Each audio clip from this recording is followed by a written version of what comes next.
Земјоделците од Кочанскиот регион денеска на средба ги констатираат тековните проблеми со кои се соочуваат. Оризопроизводителите посочуваат и веќе имаат доволно пречки и проблеми во производството, па сега чашата ја прелива и тоа што се намалува откупната цена на оризот поради увозот на ориз од страна. Како што вели Стојче Ташковски, тоа ќе биде причина плюс за разочарување и стремеж за напуштање на државата. За жал, гледате дека цената почна да се движи нагоре, но е повторно имаме на стагнација на состојбите и мислам дека ова ќе доведе уште до поголемо намалување на производството, разочарување кај нас земјоделците и се поголемо иселување на младите од овие простори.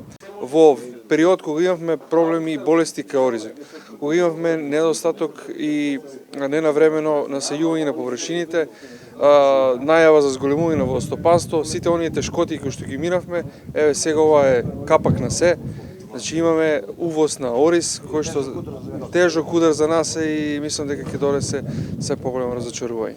На состанокот присуствуваше и Цветан Трипуновски од Републичката комисија за земјоделство на ВМРО ДПМН.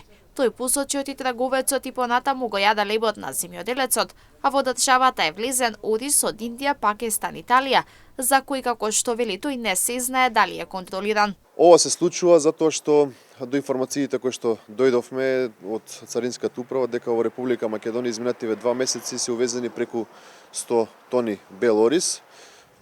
Потеклото на оризот е од Индија, Пакистан, Италија и така натака, значи тоа практично многу влијае на домашното производство.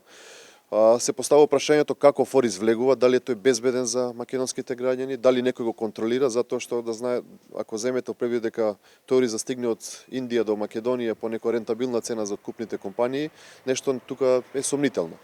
Дополнителен факт е дали се поставува прашањето дали институциите прават контрола на терен, дали македонскиот, кочанскиот ориз се меша со некоите увезни сорти па се манипулираат и потрошувачите ширум Република Македонија.